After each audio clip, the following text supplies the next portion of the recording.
Mm.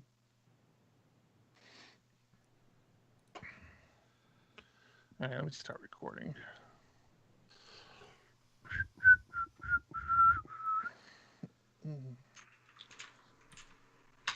Thomas, I'm gonna let you make the call when you're ready because you seem stressed out here. A little bit. It's a bit bad. Retweeting. Oh shit! Retweeting. Get everybody in.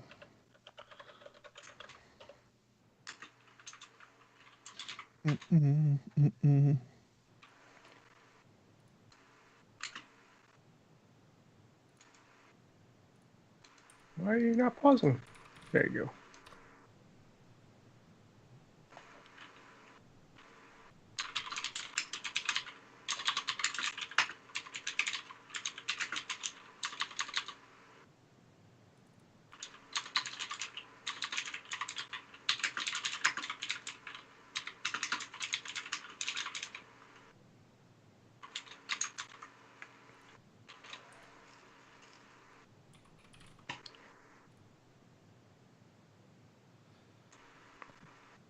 All right, go for it.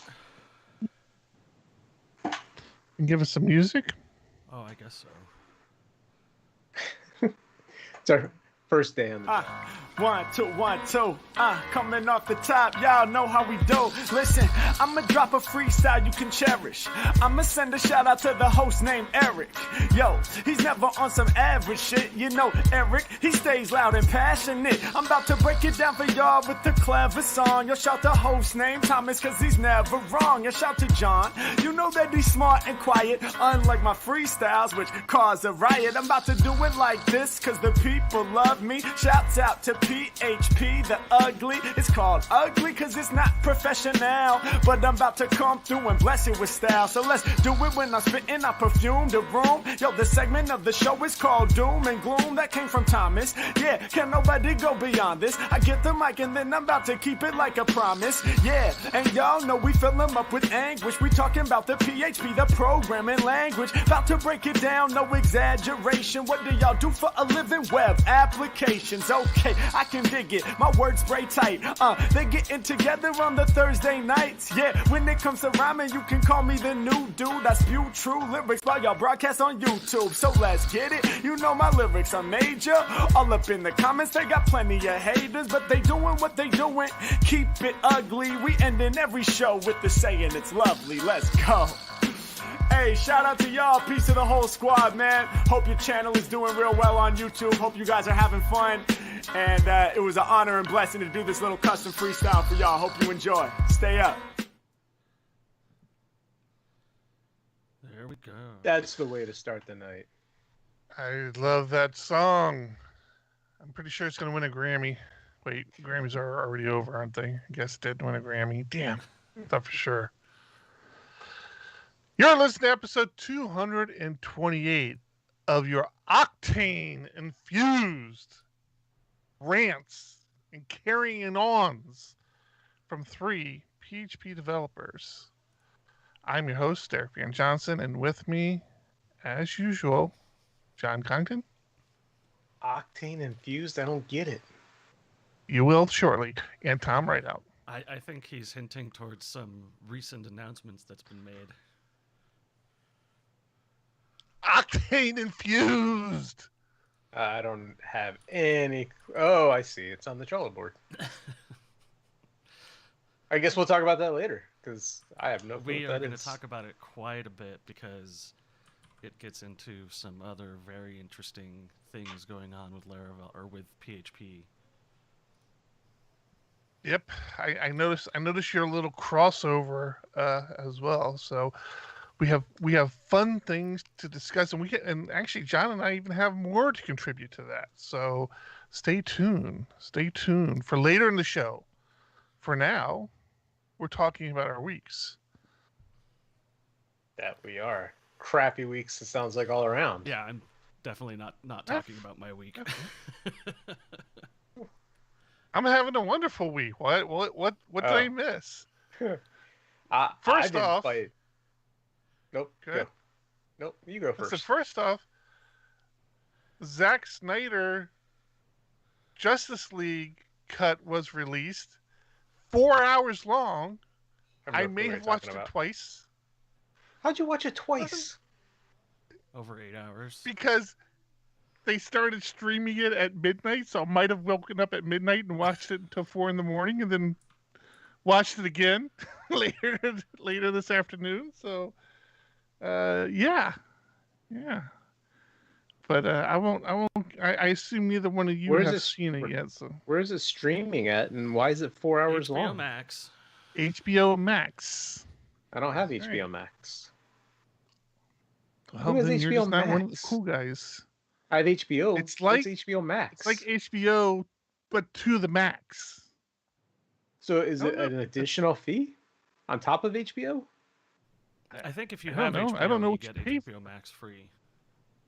Yeah, I had HBO on Hulu, and it just switched over to HBO Max. I didn't have to do anything. It just became HBO Max for me. Man, I'm learning all sorts of things. Good thing I tuned into tonight's episode. So what is Justice League? About cops? Oh God, you're gonna kill him.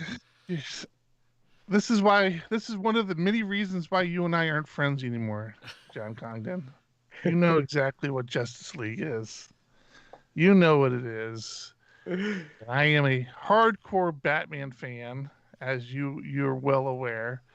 And Justice League didn't get its due justice the first release. So is it the same movie, just extended? No. So let me. No. I actually have some knowledge in this area. Zack Snyder, the director for Justice League. Who's that? Oh, okay. Had some family issues halfway through filming, and he wanted a very dark tone for the movie. He wanted the color grading to be very dark and mysterious, but he dropped out during filming, and it was taken over by Ron Howard. No, wasn't it Will Wheaton? Or not Will Wheaton, the same guy who did Avengers.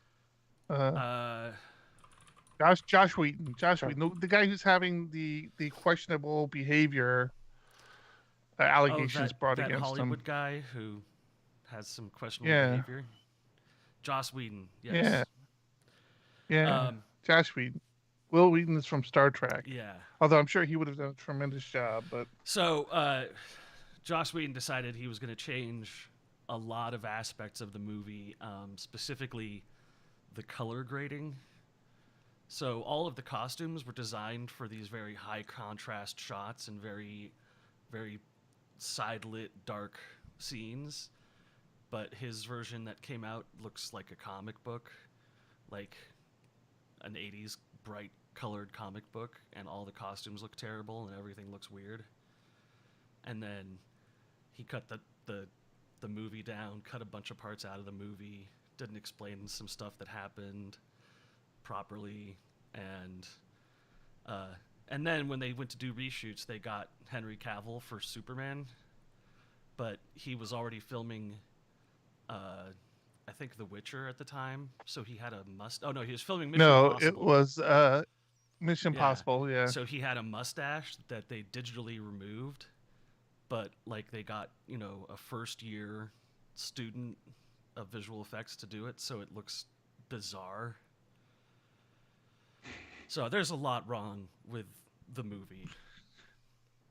With the first cut or with the first cut? That's why the fans demanded a new cut. Yeah, so there was always a speculation and not even speculation. They knew that there was all this footage that wasn't used, and that the movie that was released wasn't the one that Zack Snyder wanted. It wasn't what he was pitching. So the fans kept insisting on hey, release Zack Snyder's version. And so I guess finally the studios put some money into it. Next, Zack Snyder came in and re-edited the movie with his scenes. I can't imagine, had this version gone to the theaters, it would have been 4 hours.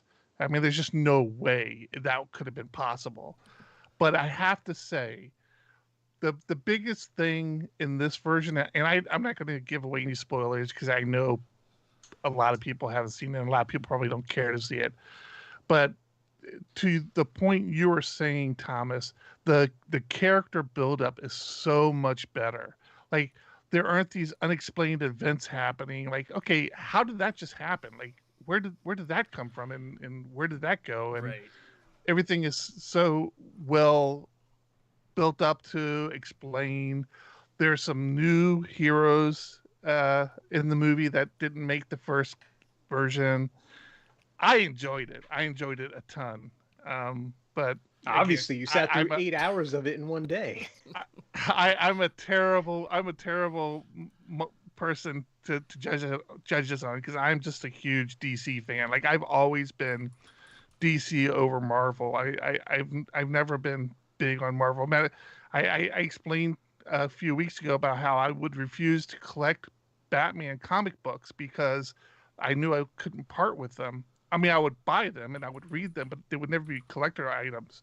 But I would always collect Marvel comics, which I got into Marvel. I got into the X-Men. I got into Thor. I got into a couple of the Marvel characters, but I never had that bond that I had with my DC world, and especially Batman. Batman's always been huge for me. So I'm always a fan of the Batman stuff, and this I'll probably watch it another 2 or 3 times. I'm not even exaggerating. Like probably in the next week or two, I'll watch it another 2 or 3 times. Yeah, I didn't even watch the original release. I just pulled it up on Rotten Tomatoes. It's 40% was the original Rotten Tomatoes rating, and the new Rotten Tomatoes rating is 75%. Well, it's early though. I mean, the only people who are doing that now are people like me who were probably up at midnight to watch it. So that's the reviewers' score. This is people who saw it 3-4 days ago. Oh. It was significantly better, but it is a long movie. I mean, it is very long. And I thought you've been watching PHPUgly. I thought they were going to release them in like 1 hour increments. Like they were going to release an hour and then next week release the next hour. I'm happy to see that they didn't, but they had discussed doing that, but it didn't come to. Yeah, so that I've been coding like crazy. Doing my Livewire thing, which we got Livewire news, but actually we don't really have Livewire news, but kind of do. But yeah, because you're on the show. Exactly. What about you guys? You guys didn't sound like you had as good of a week as I did. I've been fighting SQL injections like crazy. Really? Ooh. Like the bad. Fun. Like no, not bad. Nothing. Bad actors. Nothing. Bad actors. Nothing was gotten. But, okay. But it definitely you see things going on and you're like, what?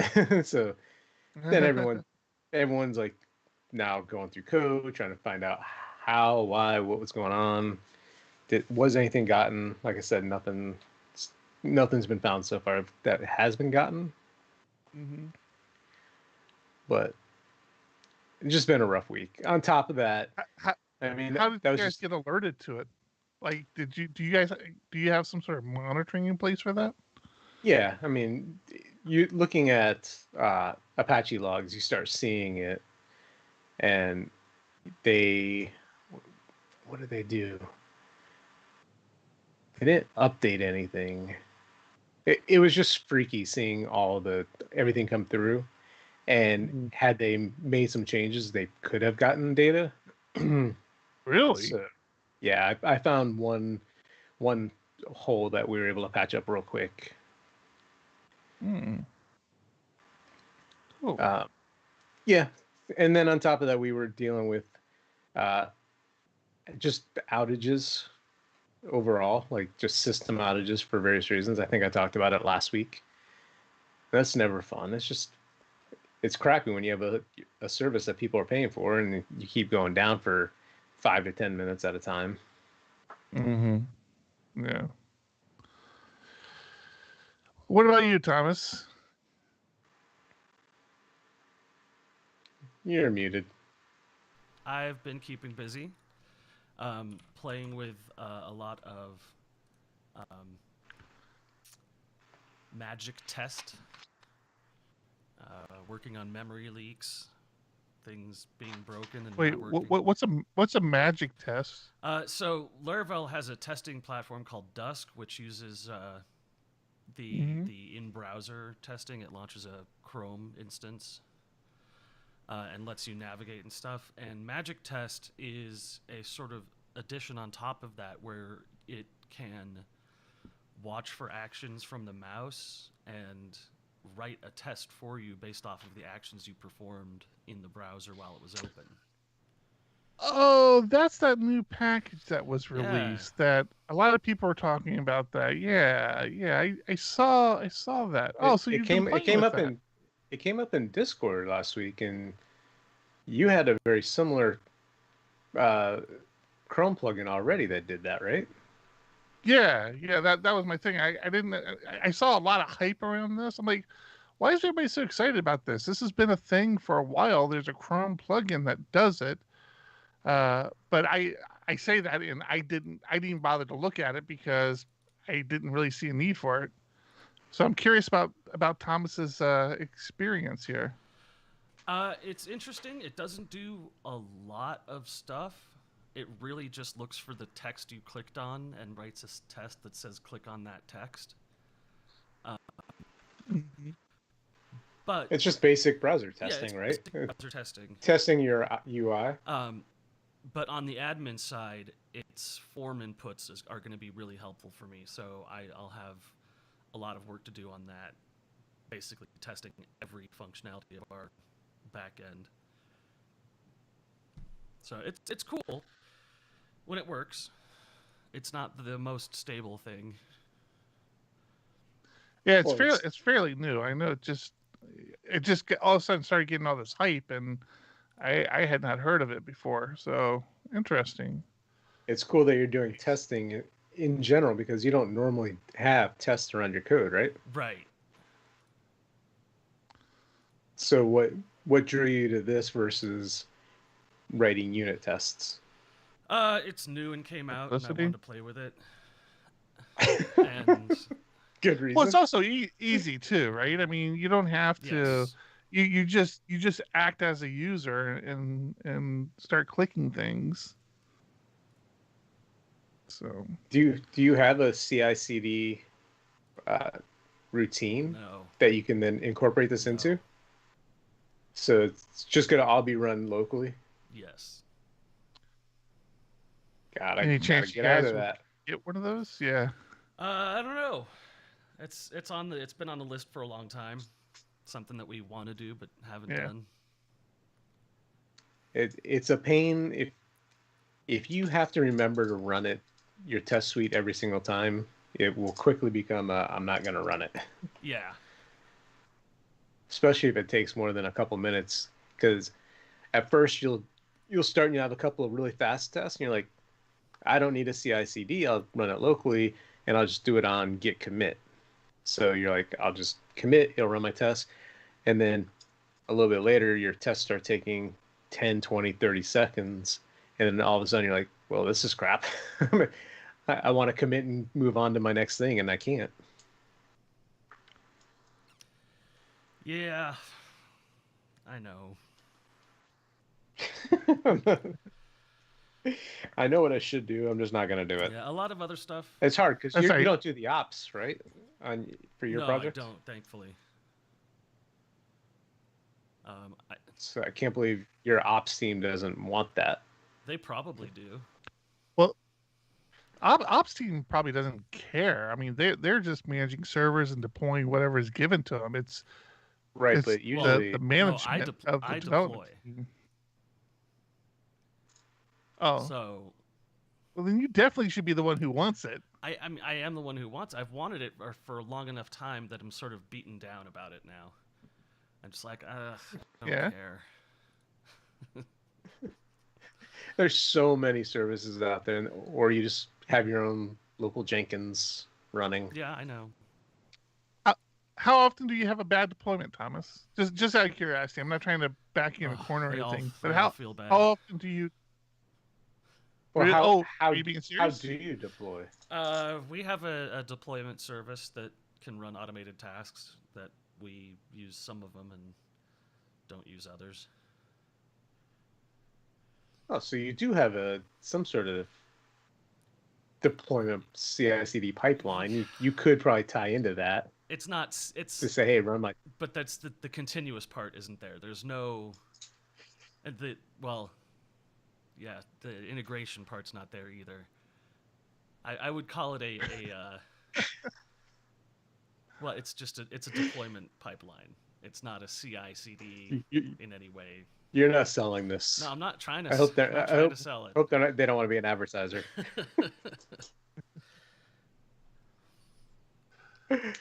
Oh, fun. Jeez. All right. So this week was Laravel. Something happened.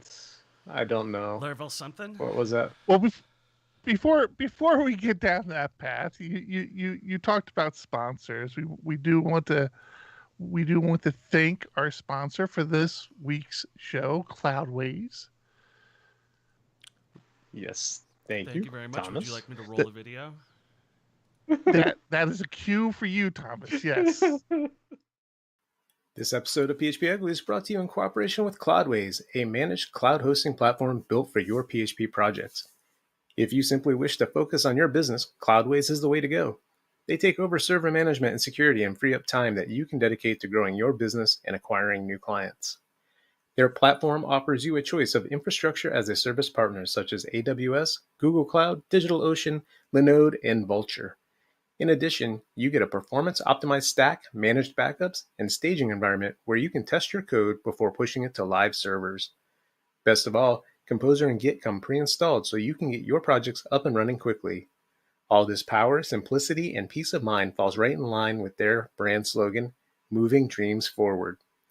If you want to give them a try, use promo code PHPUgly to get a $25 credit.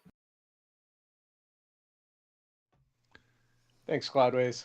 Thanks, Thank you very much, Cloudways. Cloudways. You're making us better. And that's, I mean, it's hard to see. We understand. Yeah, we're better on the inside. All right. So, John, you asked about Laravel. What was happening in the Laravel world today? Well, the Laracon, the online Laracon, was yesterday, and yeah, I had it was. a ticket to that, didn't I? You certainly did. So did everybody else at Diego Dev who forgot that the conference was yesterday. Well, all the videos are out. It's now, hard So for- if you have a ticket, then all the videos have been published. You can log into the Laracon website and get the ticket or get the videos. Laracon.net. Laracon.net, Yeah. yeah. I actually have a gripe about that. If anybody from Laracon.net is listening to this, can you guys please date your videos so that when you go there, you can see what year that talk is from? I mean, date it in the if you go now, I think the videos from yesterday are in its own section, but if you go to the archives, it's just a list of videos. You don't know what year those videos are from. It's just a list of I think I had like 52 videos in my little archive section. So please, just throw a date in the title or something, please. I don't think it's that difficult. But yeah, the conference yesterday was different. Their stuff is evergreen. It can be watched at any time. Laravel never changes. So stop worrying about it. Every Tuesday. So yeah, Tuesday. if I log into my Laracon.net account and I go to past videos, yesterday's videos aren't even in here. I don't know why that would be where they are, but I guess because it was yesterday. But I have 57 videos in here, and I mean, like, there's no indication what year these talks are from. So please fix that.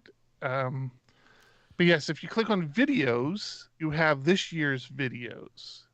And if you look at them, John, I don't know if you happen to be there, but if you look at them, you'll find something very interesting about this year's videos. First thing, there aren't a ton of them. There were 9 talks, or there are 9 videos. I feel like there were more talks, but maybe they weren't. It's a one-day event. We had a weird thing with these Laracon online events here for us because we're West Coast.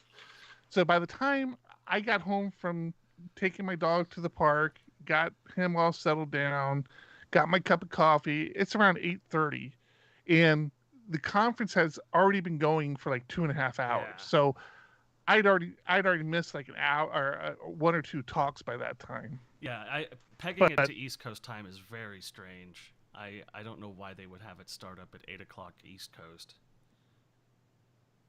Well, because there is a global audience, right? So they have a lot of people in Europe who they're trying to get to before they turn in for the night. And I mean, it's rough. It's a tough thing to try to accomplish because somebody is going to be left out. But there was a lot going on in the conference this year.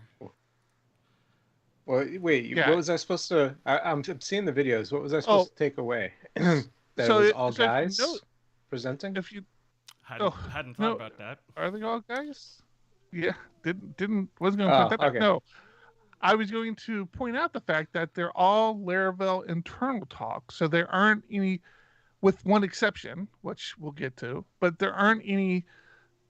I'm selling a service. This is how we use Laravel. No soft talks. They were all pretty hardcore talks, good talks. Yeah. Very deep dives into different aspects of Laravel. I was kind of like, I don't know how I felt about it. I enjoyed it because I'm a Laravel nerd. I enjoy this. I enjoyed that. But like, I think if I was sending my team to this, like our developers, there might have been 1 or 2 talks that they got something out of, but there was really not much there for like a company who sends their developers to, get a better understanding of how to implement and use Laravel. I want to make the argument that they would be better developers because they would have a better understanding of the underlying framework. Yeah. But there just wasn't a lot. Like, there weren't a lot of shiny new things of, hey, do this or do that, or we offer this service or that, which has always been a gripe of mine. I thought Laravel was going too far down that path. I think I need a break, I've guys. been asking for this. I'll be back. I've been asking for this kind of talk for these kinds of talks for some time now. I think it was really good. Did you watch all of them? I did.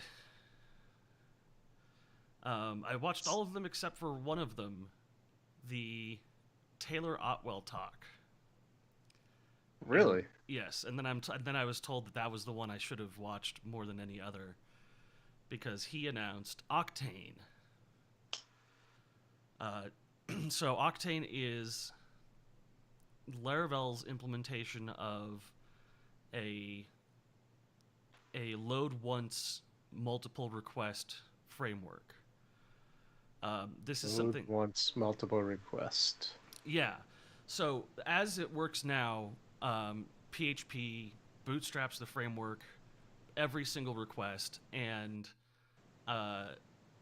once the request is completed, it unloads the entire framework or unloads the entire program and waits. Right, the request and ends. waits for the next one, which has there's a lot of slowness going on in the background when you're trying to bootstrap every single request.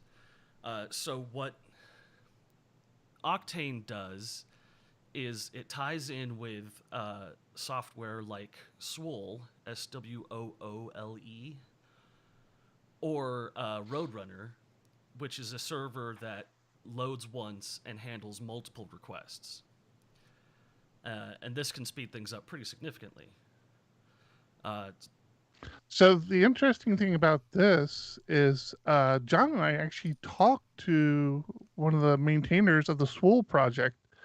Um, what was that, last month or the month before? I think the month before. Yeah, and it was so that was my first introduction to Swole. If you're not if you're not familiar with what Swole is, it's kind of if you know React PHP, it's kind of the same thing. It's this non-blocking um, uh, kind of implementation for PHP. So it allows PHP basically to act more like Node or Go, where it's not it kind of tosses off its processing to workers and allows for much better and faster performance. Now, it's important to note though that Swole uses green threads or regular threads, which can be a problem. That comes into play in the next conversation. Yeah, so we're going to talk about Swole from but now on in the podcast. but it was so cool to see this implemented, because one of the things I shared with the maintainer of Swole during our interview, I don't remember that interview. You can listen to that interview on PHP Architects podcast. I like I said, it was either last month or the month before, and I don't remember exactly what I kept in the podcast, what I kept out of, but what I told him and what applies even more so now with Octane, or the possibility of Octane. Now, understand, Octane is not a product yet. It's not out there. It's not released. It's something it's not even kind of its own separate thing from Laravel. It's just that when you're working with something like Swole or Roadrunner, you have to have certain restrictions on your programming to make sure that it's compatible. There's just this small compatibility issues. And so Taylor said he had been addressing those issues behind the scene in the framework and making this Laravel Swole compatible. And now it's just an artisan command. And I'm sorry, I had stepped away, so I don't know what Thomas shared on the show, but this isn't, I mean, it can be used to serve up web pages. If you have like a real need for high performance web pages, you can use it for that. But it's really made for like other things. The one thing I had mentioned to the Swole guy, I'm like, hey, would this be something that you would implement for like embedded devices, where you wanted to run PHP on an embedded device that might be listening to a sensor? Like we had a client once where it was basically listening for a feed from a sensor. And the Swole guy's like, yes, that's exactly what we're thinking. Like that's a perfect example of where you would use Swole. Now the issue with Swole, so React PHP is kind of the same thing. And one of the classic kind of tutorials for React PHP is a chat client where you can do like real-time chatting to one another. I think I actually had did that for a SDPHP presentation once. You did. So the difference between Swole and like React PHP is React PHP is a package you install, whereas Swole was actually a PHP extension that needs to be installed on your system. I don't remember. I don't know if Taylor actually pointed that out or not. So yeah, but back to the whole embedded thing. So think of this, getting a Laravel application like on a Raspberry Pi that is now tied into like some sensors and stuff, and it's constantly getting data in and pushing data out. I mean, that's the thing. It's like it's made for high IO traffic, like lots of information coming out, it'll process it and get it out, and it won't block. And I mean, this is exciting stuff for me. I mean, not that I have a need for it, like it's not like I'm waiting for this, but like I love this sort of tinker stuff. And this is the stuff that PHP has been lagging behind, and things like Python and Go have been finding these niche places for these embedded devices or these autonomous systems that are meant to run off on their own for a long time.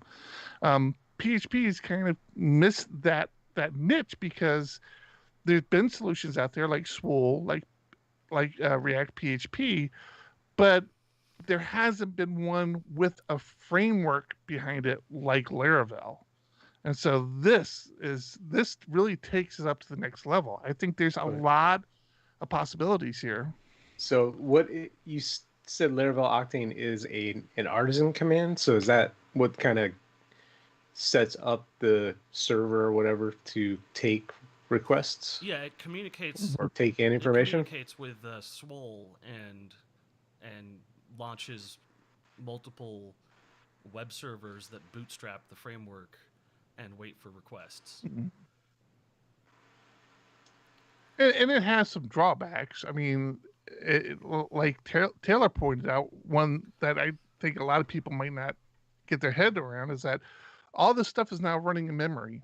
And so when you make a change, you now have to restart the Octane service because it won't pick up that change. And one of the really nice things about PHP being a startup and shut down is you have no memory issues as far as leaking information between requests. Right. And that's something that Taylor is focusing on very specifically, is getting Laravel to the point where he can hit a button and it flushes the user sensitive data or all of the data that would normally be resident forever.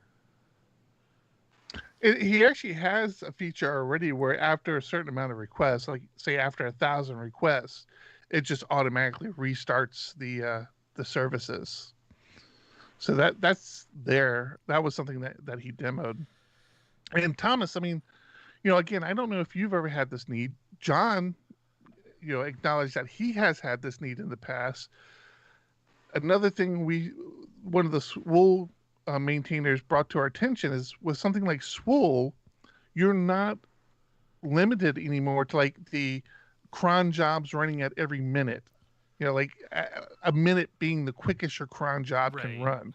Like if you have a need for a cron job to run every 10 seconds or every 30 seconds, that's much easier to do in this situation because it's not waiting for these 1 minute intervals.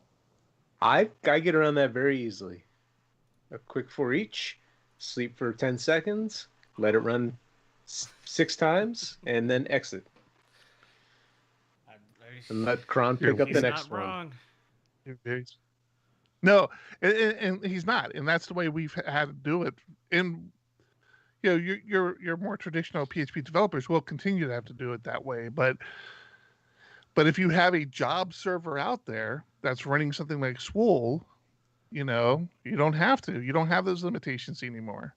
You can check to see if the stock price has changed every 5 seconds, if Bitcoin is up, if Bitcoin is down. I did get a 40%. It's very nice. A 40% gain on my crypto portfolio over the period of 1 hour. There you go. And then Roadrunner was the other service, or the other package that Taylor referenced. Yes. And I was actually surprised by this one. This one totally came in under my radar. This is a Go implementation that runs PHP applications. I'm like, how have I not heard of this? And it looks pretty well flushed out. I was very impressed with it. And they're cross compatible too. He showed that you could just flip a tag in the env and it uses Roadrunner instead of Swole. Right. But Eric, so where's all the controversy? Thomas? But wait, there's more. I don't see any way that this could be controversial. Am I missing something? I don't know there is any controversy in this. Is there? What? Oh, you're talking about the Swole guy. So not with Octane, not with Laravel, not with Octane. Yeah. We're moving to Swole now. Yeah. Yes. So it's funny. I've been reading PHP internals and I've watched this thread. So we've been talking for. It's dense. Well, that's me too. It's like I can't follow what they're complaining about. But let's get there.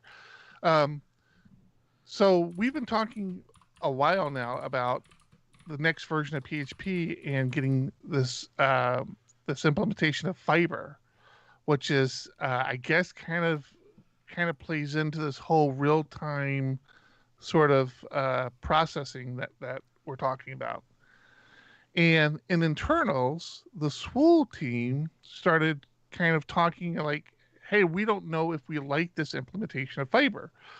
And now you've got to understand there's a couple challenges here, and one of the biggest challenges is that Swool, most of the maintainers and contributors to Swool are in China, and so there's a very big language gap between Swool and the rest of the PHP community, and there's time gaps as well. There's a few obstacles like that.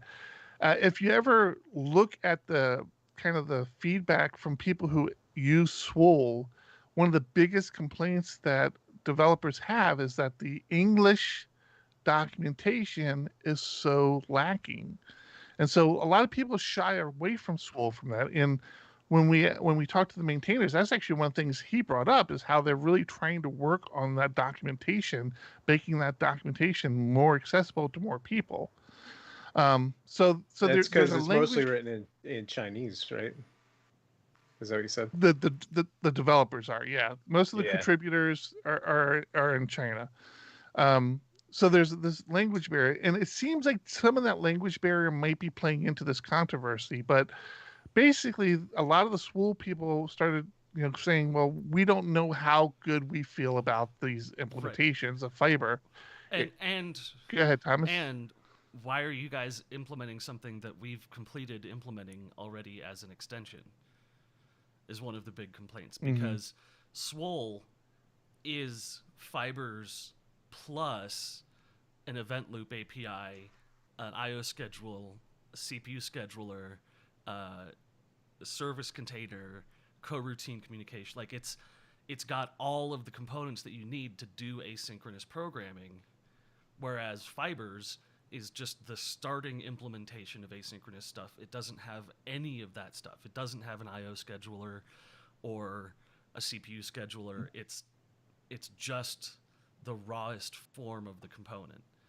And the Swool people are voters. They're voters in the PHP RFC process. So a lot of them are voting it down and saying, guys, why are you doing this thing that is essentially done and, in our opinion, doing it poorly? The issue is Swool, like Eric said, doesn't have great English documentation, and it also isn't always green threads. It can look very similar to how Node does asynchronous stuff, which is by having the async await stuff where things have to wait for threads to finish. You can't communicate to the threads, or you can't pause them. So there's a lot of discussion, like, why is this being put into PHP core and maintained by people who don't really understand what they're doing when there's already an extension that does it?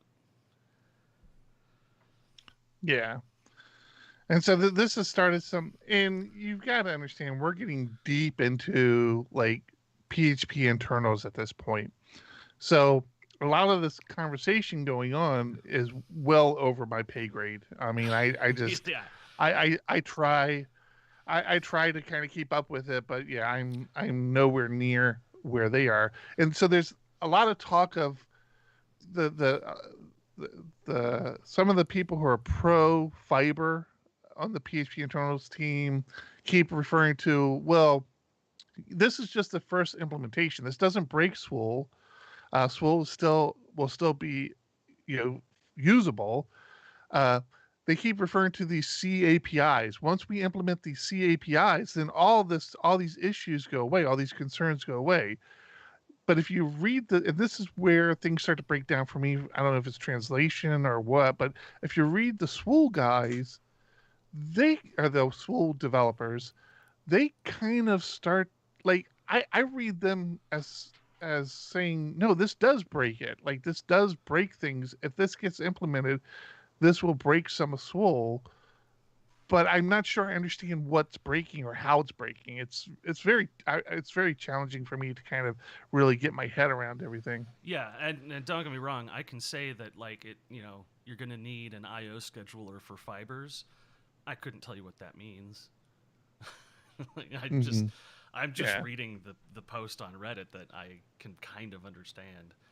And the thing about this asynchronous stuff is PHP, the old school PHP guys, we just got used to dealing with classes. Asynchronous programming is going to start getting us into things we have never had to look at or worry about, which is one of the appeals of PHP. Is you don't have to worry about asynchronous stuff. You don't have to worry about communication between threads because it's just PHP. It just runs, and then it stops running and says goodbye. Now that's not going to be the case sometimes.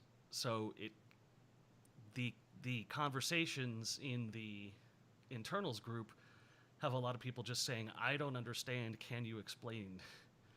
And explanations not coming. Right. A lot of these internals people are PHP developers, not asynchronous or C developers. Yeah. Well, and there's so much traffic, especially on this topic. There's so much traffic. There's so much, so many threads going back and forth. I really don't understand how those internals developers keep up with everything. It's amazing to me. It's amazing that we have such a great language by volunteers, by people who don't get paid to do this. I sit there and I see the internals conversations that are going on, and these are not short 2-3 line emails back and forth. These things are books that they're writing back and forth. Well, and it's just amazing to me. And that's where it started to get too dense for me to even follow, is that you'd have 3 paragraphs on how different languages handle I/O activity and how Fibers isn't handling it the way that other language is, and it's deep stuff. It's cool. So in short, Octane, very excited about. Swool, I've been very excited about for a while. I've played with React PHP in the past. Again, doesn't factor into Octane or anything we talked about, but kind of the same principles as Swool. I think this is something that PHP's been missing. But it's not going to be for your everyday PHP developer. Exactly, John. Great way to put it out. It's not if you need a home page for your mom's cat or you're doing a wedding, none of this impacts you, and you really should not even be worried about this. But something else that Taylor touched on that I thought was also very impactful is where do I start on this? If you've listened to the show for a while, I've been a big fan of Nosql document stores. We have a couple of implementations for clients internally. The particular document store we use is CouchDB. I like it a lot because everything's JSON. There's no drivers for it. It all runs over HTTP and HTTPS. So it's great. If you're also familiar with relational databases, MySQL 8, when that released, it has this kind of hybrid implementation where it can be a document store, or it can be a relational database, or it can be a relational database with JSON column types. So JSON column types was a new column type that was introduced to MySQL. And this is something else we've been taking advantage of more and more, because where I've kind of started to get my head around document stores, and I can appreciate them. And we have another developer with Diego Devs, kind of the same boat. We've actually worked together at another company that did document stores. It's a challenge. It's not something everybody can just grasp, and especially if you've worked with relational databases for years and years, it's very difficult to change that mindset. So by having this JSON column type in our database, it allows this kind of hybrid kind of mentality of, okay, all the columns we know we need, we can go ahead and create relational databases. But one of the kind of things we do now with databases is a lot of times our tables will have this meta column, or we might call it something else, but meta is typically the JSON column, and that's basically whatever we didn't account for, whatever information we think we want to store but we didn't account for, you put in the meta column, and it's a JSON column type. So the nice thing about Laravel is it made it very easy to tap into this column type. Basically, you had to cast that column type as an array. But after you did that, it was, all the data was available to you through Eloquent, and it was very nice. It just treated it as an array. So you might have to iterate through it. But this is typical with JSON kind of document stores. It's the same way. You don't know what data you have and where it's stored. Some documents might have phone number first, address second, and I don't know, whatever third, and then another document might do it in another direction. So where it sounds like it adds complexity, once you understand this and once you understand how to code for this, it really doesn't. It really isn't that problem. And the freedom it offers you outweighs that complexity. But with the JSON column type, there was some challenges with Laravel specifically if you wanted to change that data. So putting data in was pretty straightforward when you first did your insert. It was updating that data was always kind of a little challenging. You couldn't do it what made sense. You couldn't just say, "Hey, I want to add something to the array," and then save it. That wasn't something you could do. So with, I think, the release of Laravel, this is not the next release of Laravel. I think it was whatever got released today, maybe, or maybe it's with whatever's in 8.28. Taylor's introducing as array object and as collection. So where you can still cast the JSON column type as a array, or I think you can even cast it as a collection, that will still work. So none of your old code's going to break, but he has this new method you can cast as array object. And what array object allows you to do is it allows you to treat that column type and update that column type how you think it should be updated, where you don't have to rewrite the whole thing or do any array pushes or anything like that to get data into it. You just add data to it and you save it. I was actually very happy to see this, because anything that kind of lowers that friction of using these JSON column types is very appealing to me. Yeah, I'm confused what the issue was prior. Couldn't you just get the data out of MySQL and JSON decode it into an array, update it, and then re-JSON encode it and push it back to the database? But that's the whole document, and that's the right. slow, bad way of doing things. MySQL has JSON functionality built in so that you're not editing the whole document.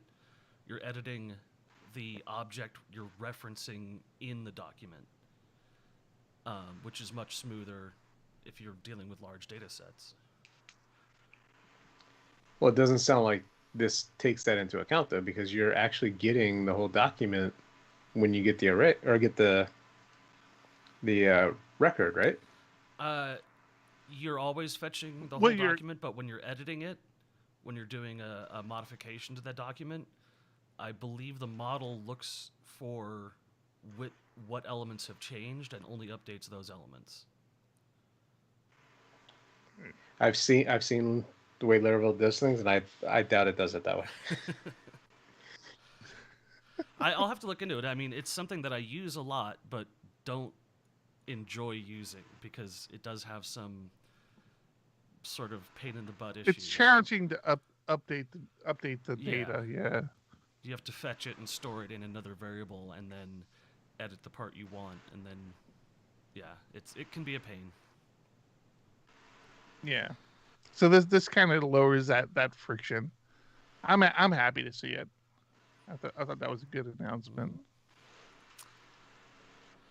What about robots.txt? Do you guys know what that is? Use Why it all the did you go time. with that one, man? I'm waiting for the card, man. But go ahead. That was a perfect lead into that other card. Which But card? I don't know, man. Robot.text. Yes, I'm familiar with Robot.text. Well, there's a new RFC out there called security.text. Okay. It's the same thing as robots.txt, except that it is all of your security policies and security-related things that you want to publish openly on the net. So if you need to contact someone with a security issue, it includes the email address. If you want to do secure communication, it includes the OpenPGP key. If you want to publish your security policy, how you respond to incidents, then you can link to a specific page there. I think this is super cool. Interesting. It is pretty cool. I think I'd like to see this standard adopted. There are services. I think Stripe is actually one of the services where they won't allow you to use their service until you're able to link to like a privacy policy, a terms of service policy, and it's only a couple steps, but you have to have them, and then you have to link to them, and it's like, all right, it'd be nice to say. Do you have to follow them? Huh? Do you have to follow them? Legally, Yes. actually, if What it's a company policy, corporations are required to follow published policies. Yes, you have to follow them. But it would be nice for a service like Stripe. When I say like Argus.to, I say, hey, I want to use Stripe on Argus.to, which is a very simple cron monitoring solution out there. It would go out and see, okay, can I figure out where their terms of service is? Can I figure out where their privacy policy is by looking for this security.txt file? Then if it doesn't find it, then it can come back and ask me and say, hey, I can't find a terms of service. Where's your terms of service at? That would be really, really pretty cool. I think I would do that. I would make sure we had that in our applications. One thing I felt was interesting is that they have a specific field for acknowledgements.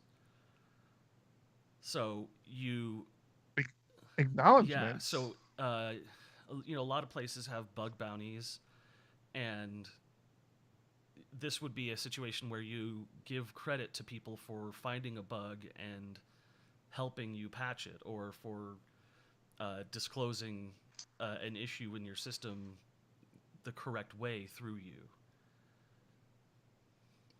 What if they're only disclosing it because they want you to use their security services? Well, I mean, using their security service counts as an acknowledgement, doesn't it? Well, what if you don't want to use it because they were trying to break your site? I don't think they'll get much business.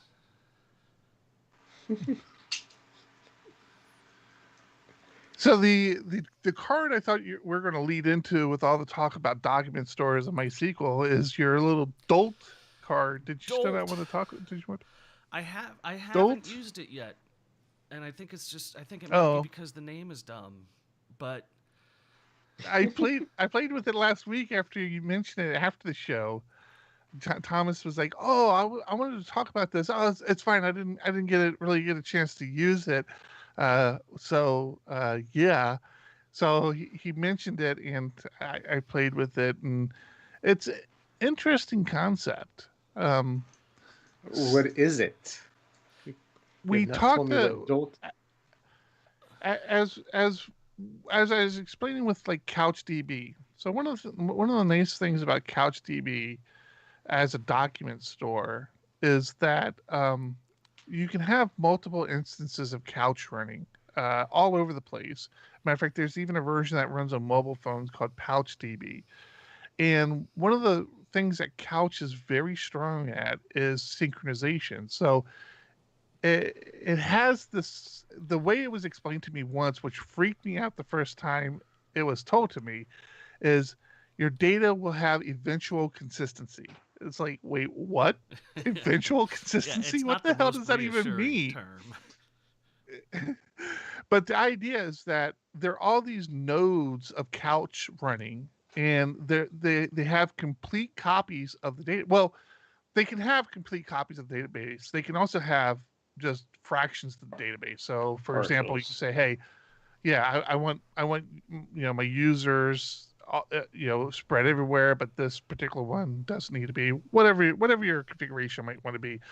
But the thing is that Couch is very good at synchronizing. It's very easy to set up synchronization, and it does a very good job at conflict resolution on its own. It's like it very rarely has a conflict that it can't resolve. So it typically does a pretty good job at figuring out, okay, who's who. So can it come over to my house and resolve my conflicts? No, I have. No one can help you with that. I mentioned in the past, I have a Raspberry Pi that runs in my office, and one of the things it has on it is CouchDB that synchronizes with everything. I can take that Raspberry Pi offline, keep it offline for a week, or keep it off the internet and continue to use it, and like put data in the database, but it not be able to communicate with the other nodes, and then hook it up, 2 or 3 days later, and it will quickly just sync up, and it happens in a blink of an eye how fast it syncs. It's absolutely amazing. So I'm telling you all this because this has always been one of the challenges with something like MySQL. You can have clusters of MySQL. You can do a MySQL proxy. There's a lot of ways to implement similar architectures in relational databases, but they're a lot more complex to implement. They're very stringent on how they synchronize. It's they can run into conflicts a lot easier. This Dolt that Thomas introduced us to is like this weird hybrid thing. So it's a relational database that's supposedly MySQL compatible. I'll get back to that in a second. But it's meant to be like more of like the couch architecture where you can have these multiple little Dolt nodes running and they can start synchronizing with each other. And I don't know. I mean, it's kind of cool, but at the same time, I'm kind of like, when I was playing with it, I was kind of like, well, if I'm going to do this, why I would just use couch. Yeah. So I did bring up a Dolt database, and it has this whole Dolt hub thing, which we talked a little bit about, where they have all these data sets that you can tie into, you can contribute to, you can use. It's very much here in the U.S. There's a project called Code for America, which was this initiative of all this public data of categorizing this public data and just kind of making this big data set that allowed people to tie into all this just miscellaneous various data that city governments offer and town governments offer. Weird things like when the street lights come on and how many parking meters there are, and all this weird miscellaneous data. Dolt Hub has something similar, and I downloaded some data sets. Very Dolt different. Hub. I downloaded some data sets, and it was weird. It's like I could tie into it with like an existing MySQL client. I could tie into my Dolt instance, but like I couldn't do an explain. Like I tried to run explain on a table, and it didn't know how to handle that. Like the tables, it didn't seem to have as strict of a structure as a typical relational database would have, where like there's always a primary key. There's always a primary key. It didn't seem like it had those same restrictions, but I mean, it works as advertised. It's a relational database that if you have a Laravel app, you can configure your MySQL connector to it, and it will MySQL driver for it, and I would imagine in theory work. It might be a good thing it's almost like a SQL Lite on steroids. It's like SQL Lite started hanging around some bad people at the gym and started juicing.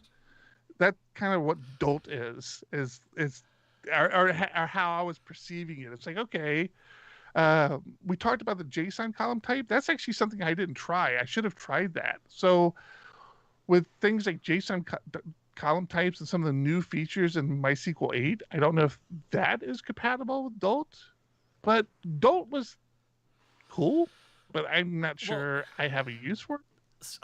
I think my use for it is the database seeding that I do on our application, because it takes like 25-30 minutes now. We seed so much data and generate so much sort of randomized content that it really bites into your time if you have to do it. And Dolt allows for branching and versioning of databases, which I think has a very interesting possibilities associated with it. Now, they seem to focus as a company on the publicly interesting data, such as hospital price transparency or election data for the U.S., and it's managed by somebody and branched and forked through their system, Dolt Hub, and anytime you need to update the data set, it's just git pull, and it pulls the latest version of that data set from Dolt Hub. So there's cool like applications for public data and infrastructure, but it's also slow. I read a blog post by the Dolt team that basically said we were looking at who was using it and how, and found out that people are using this in production environments. And we did not anticipate that, because our system is 10 to 20 times slower than MySQL, and we don't want people doing that. So they're trying to improve performance. You touched on something, though, Thomas, something I totally skipped over, is that one of the strengths of it is basically a Git repository, right? It's you can branch it, you can iterate on it, you can see the history of it. Exactly. And one of the interesting things about it is like Git, only things that have changed get pushed out to the master branch or anything like that. When your database is 200 megabytes, each version is not 200 megabytes. It's just the change log, just like in Git. It's cool. I would like to point out, as a company called Diego Dev, I can appreciate how terrible their logo is, because it's very hard to come up with a DD logo of anything and not look like Daredevil. Their logo is horrible, and we paid good money to make sure our logo wasn't horrible, but our first couple of iterations of the Diego Dev logo, every last one of them looked like Daredevil logos. Yeah, there's cool stuff, and there might be use cases for data set collaboration that I can't really think of yet. But they have bounties for data sets that they want. They want a national catalog of college courses, and to get that, you can't have one person calling every college and getting every resource for courses they provide. You have to have publicly, hundreds of people reporting on their college and their college's courses, or the administration can add to the database themselves. So they're paying money to generate data and make it publicly available, which I can't think of a more. I wonder why, though. Well, I mean, like I said, I got this Code for America. I'll put this in the show notes as well, so that kind of triggers through Discord and all. But Code for America is kind of the same concept. But with Code for America, it's just the data sets, right? They're not trying to tie a technology to it. So what I was going to say with Dolt is, why would they be looking for that if they're acknowledging the fact that it's not for any sort of production use? It's a slow kind of data store solution. I don't know if I would be like asking for a bunch of data because sets. what it allows is it allows them to produce all of these data sets for Dolt Hub with minimal management of people.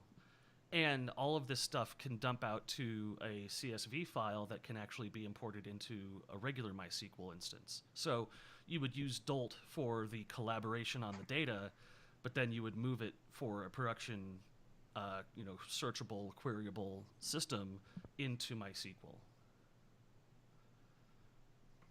which is its functionality that the software has, is to export it to MySQL. Yep. So I think it's cool stuff. But it was funny to see them surprised that people were using it on real servers. Did you say how they determined that? Like how they knew it was being run that way? I don't know.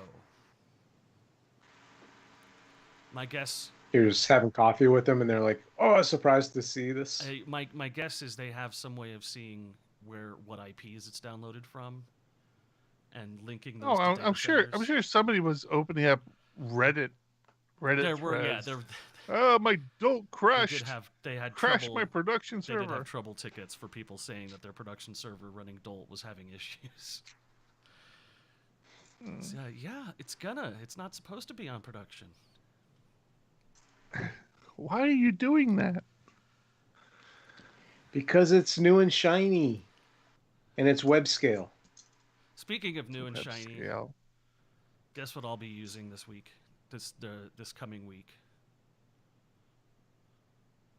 A razor. No. Oh, was I not really supposed to No. guess? Well, razors are shiny. I am going to be using... You're moving to Vim. No, I'm going to be using Caleb Porzio's stuff. Say it. No, it's not Was stuff. It has a Lightning name. Bug? You've been listening to PHPUgly. LimeWire?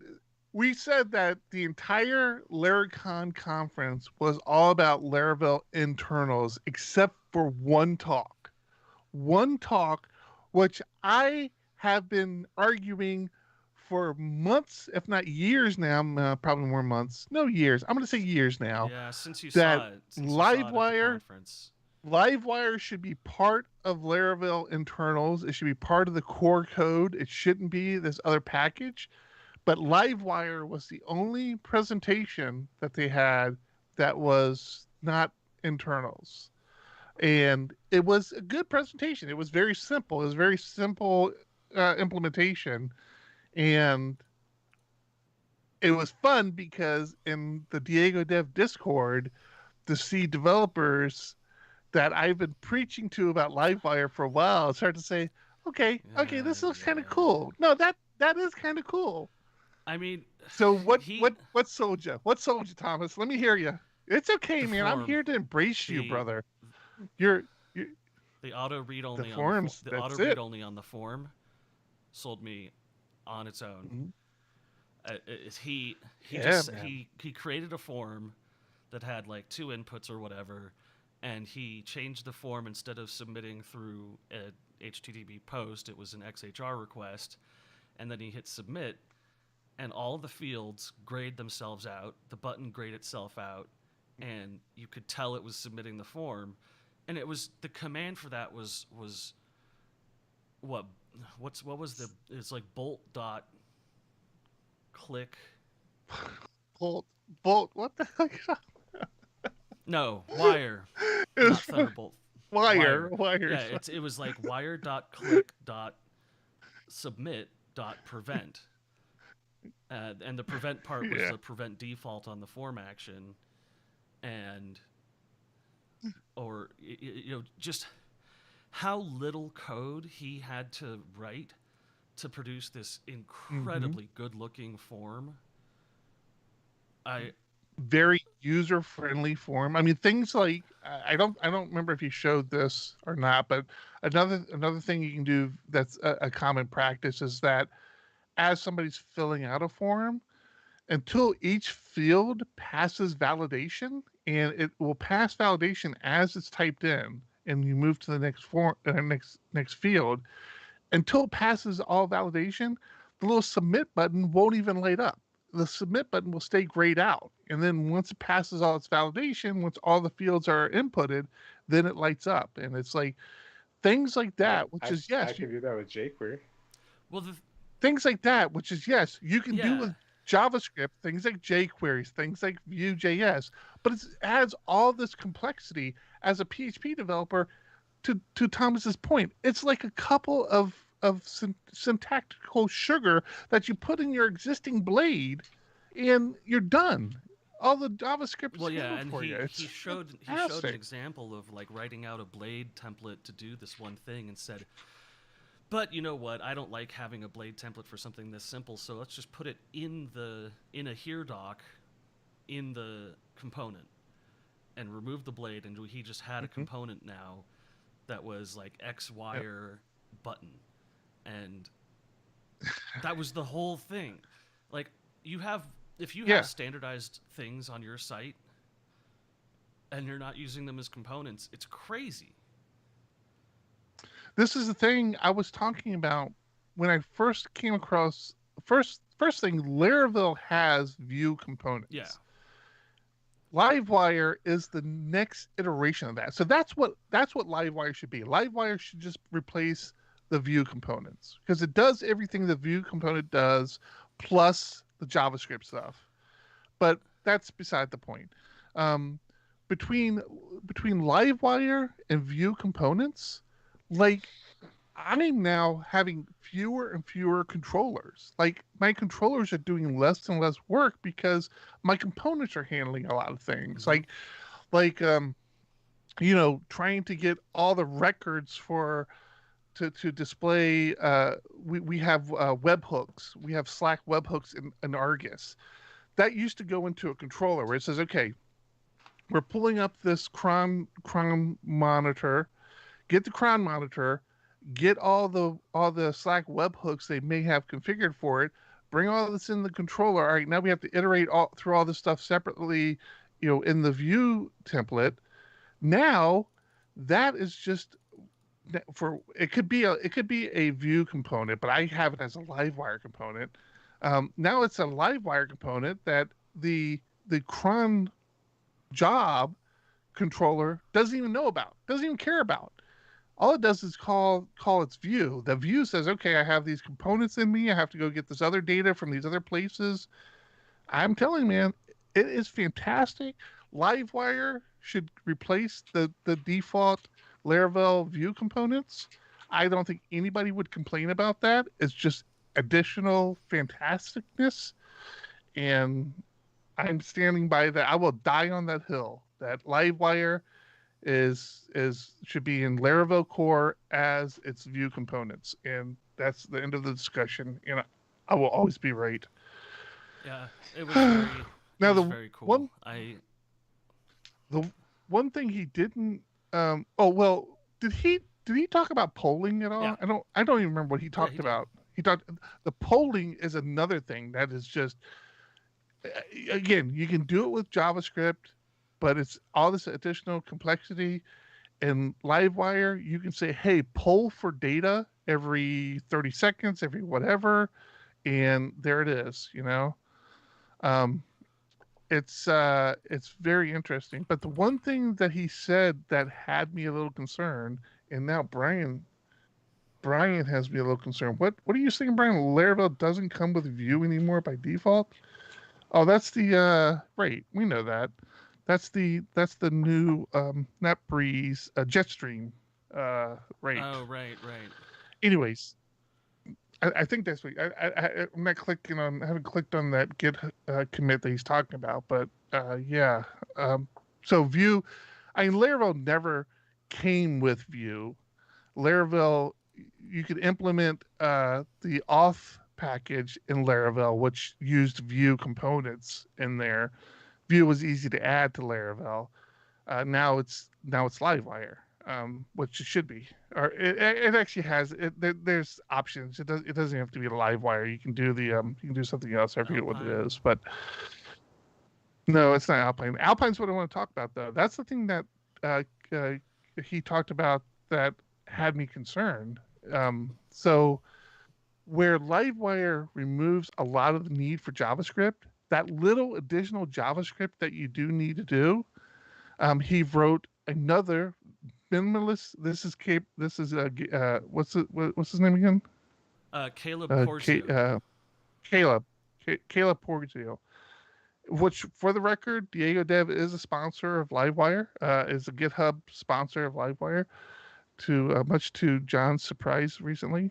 But he also does a minimalist JavaScript framework called Alpine.js, for when you do need to use JavaScript to kind of, click buttons or whatever. And he mentioned kind of at the very end of the talk of, oh, hey, I'm totally rewriting Alpine. Yeah. So the next version of Alpine is coming out. I'm completely rewriting it. I'm like, well, wait a minute. I just implemented it. What do you mean you're completely rewriting it? Hold on. Slow down. Exactly. It's like, hey, you've embraced that. All right, I'm throwing everything away and starting over. I don't know if that's what he did. He didn't go into what a rewrite was, but man, I was my little spidey senses started tingling when he said that. I'm like, oh crap, that's probably not going to be good for me. Well, I don't know. I think he was just talking about internals for performance stuff, but I don't know. Oh. Taylor did speak about Laravel versioning. He did. Oh. Never gets old. It really doesn't. It doesn't have enough time to get old. It's a new release every single Tuesday with new features. New features. That's the thing. I don't know if you caught Sherry Wheeler posted a tweet this morning, and she actually gave us props, PHPUgly props, talking about the challenges of keeping up with frameworks like Laravel, languages like PHP that are on these fast iteration pace now, where yes, it's nice, it's great to have these new features, and new and shiny are always good, and it's not just new and shiny. I mean, let's be real, especially with PHP. These are things that PHP have needed for a very long time, but the release cycles are so quick, and there's so many layers now, the language, the framework, any JavaScript framework, any packages. We're not even talking about the software that's running on the server that needs to be updated. It's just your entire life now is updating, testing, seeing if you can get to the next iteration. But that's not going to change. I don't see that changing anytime soon. I mean, I don't know how you change that. Well, and it's interesting. I spoke with someone today about their system, and he was saying they're using Cake 2. And they know they want to go to Cake 3, but the system is a monolith, and Cake 3 is too different to just move to all of a sudden. And I was like, oh, we have that. Cake 3 was 2-3 years ago, wasn't it? Yeah. And Laravel's... Oh, we have that problem with Laravel Laravel's now. updates are every week. Well, that was a major version. So that was 2 or 3 years ago for the major version of Cake. Now Laravel has pulled back where major versions are going to happen once a year, but still, it's challenging. Did you catch the Foundations talk? No. It's how Laravel's framework is built from all of the Illuminate components. And I was very frustrated that they did not mention that Illuminate components are versioned the same way that Laravel is, instead of semantically versioned. I mean, you know how I feel. I don't know why I bring it up. Hey, people are listening. People are listening. I found that out. Well, Speaking of people who listen to us, thank yes. you, everybody. We have new people. So thanks to all our Patreons, of course. Obviously, y'all's contributions do make this easier. We do appreciate it. We have some new people. Yes, thank you. We would have quit long ago. RCS. John, do you have anything positive to say today at all, or? I'm telling you, I am so exhausted right now. I'm waiting for this to wrap up, and I'm going to crash. Yeah, me too. Long week. We're trying to get there. So yes, RCS. What's that? What's the next Macy name? J. I don't know how to. Oh, that's two names. Oh, I got you, Macy J. Okay, I got you, and then Peter. Thank you. New Patreons. We have just this month. We have another new Patreon that we're not going to get into yet on this episode. You'll hear about them next episode. But a special ideally a special new Patreon that you guys will all be hearing about. Yes. Okay, I think that does it. What do you think? You guys, John, I know you probably have like a bunch of things you want to talk about, but I'm gonna have to cut you off. I'm gonna wrap it up. We didn't give him much of a chance. This week. I've got a movie I gotta watch. It's like 4 hours long, and it's already late, so I gotta keep moving here. This was a very heavy Laravel episode. That's good. It's good. That's why I feel like I've done all the talking, because I just good things to talk about. Okay, that's it. Episode 228 of PHPUgly is in the books. I'm Eric. I'm John. I'm Tom. Keep it ugly. Keep it ugly. I'm just running a little slow. All right, here's our outro. 1, 2, 1, 2. Coming off the top, y'all know how we do. Listen, I'ma drop a freestyle you can cherish. I'ma send a shout out to the host named Eric. Yo, he's never on some average shit. You know Eric, he stays loud and passionate. I'm about to break it down for y'all with the clever song. Yo, shout the host named Thomas, cause he's never wrong. And shout to John, you know that he's smart and quiet, unlike my freestyles, which cause a riot. I'm about to do it like this, cause the people love me. Shouts out to PHP, the ugly. It's called ugly cause it's not professional, but I'm about to come through and bless it with style. So let's do it when I'm spitting, I perfume the room. Yo, the segment of the show is called Doom and Gloom. That came from Thomas. Yeah, can nobody go beyond this? I get the mic and then I'm about to keep it like a promise. Yeah, and y'all know we fill them up with anguish. We talking about the PHP, the programming language. About to break it down, no exaggeration. What do y'all do for a living? Web applications. Okay, I can dig it. My words spray tight. They getting together on the Thursday nights. Yeah, when it comes to rhyming, you can call me the new dude. I spew true lyrics while y'all broadcast on YouTube. So let's get it. You know my lyrics are major. All up in the comments, they got plenty of haters, but they doing what they doing. Keep it ugly. We ending every show with the saying it's lovely. Let's go. Hey, shout out to y'all. Peace to the whole squad, man. Hope your channel is doing real well on YouTube. Hope you guys are having fun. And I gotta get our cameras on that scene so you can see us dancing to it. Dancing the week. Sorry about the skipped frames earlier on in the episode. My webcam sharing software is deciding to eat up all my CPU. I didn't notice. No, it's just on the YouTube stuff. Dude, I talked way too much that show. You guys got to cut me off when I ramble that much. I try. I was trying. At times. Other times I was just sitting back and listening. Had an interview today. The Cake Why? PHP guys. Money. What? Money. Wait, what? The guys Cake who are running PHP? Cake. Yeah, Cake DC. No. It's the person I was talking to who is currently on Cake 2. Oh, I got you. Okay. So, it went really well. We'll see. Might be might be making an announcement.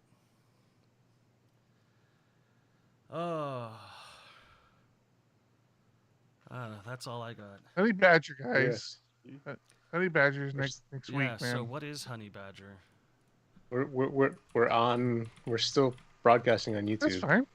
These are people who are hanging out with us. Oh, okay. It's not like this goes away though. It stays. Air reporting. Yeah, air reporting. Yeah, TJ Miller actually wrote I think he wrote the Laravel driver for Honey Badger. God, I am such a geek with this stuff. It's so weird that I know this stuff. Yeah, Honey Badger. I think TJ Miller.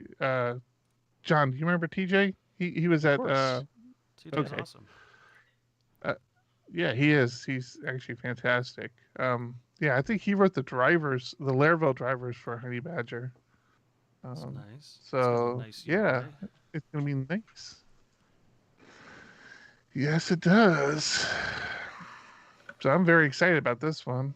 Not that I'm not excited about Cloudways. I am excited, but Honey Badger is interesting. Oh wow! It's got breadcrumbs for full navigation. Mm-hmm. So you can see that is so crazy. Yeah. So let's. I'll get the email to them and figure out what they want us to say. Otherwise, yeah, I'm happy just coming up with something. If they just say, "Hey, say whatever you want to say," I feel like I can definitely do that for them because they're well established. I don't know anybody who's been unhappy with using Honey Badger. So this is exciting stuff, man. It has the selector that the person clicked on that ended up generating the error from like the browsing. That is cool.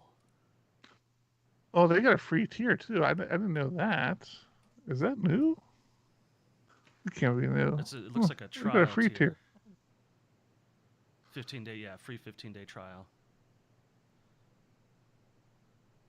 Oh, is it just 15 days? Yeah. Oh, yeah. Start your 15-day trial. Okay, gotcha. Oh no, you're right here. There is a free tier. Oh, it does. Okay, yeah, it says 15 days on the next page there. Actually, they all say 15 days. Maybe it's 15 days for like everything, and then they dial you back. I might have to sign up and see. Yeah, get us some talking points. I can't believe I don't have an account. Yep, I will reach out to them. Okay, guys. Appreciate hanging out with me tonight. Thanks everybody who were watching. Appreciate it. I got a whiny pet I need to address, so I'm going to drop off. Me too. All right. Later. I imagine there's no, I'm not Rocket League tonight. No, not tonight. Alrighty. Have a good week, guys. I'll talk.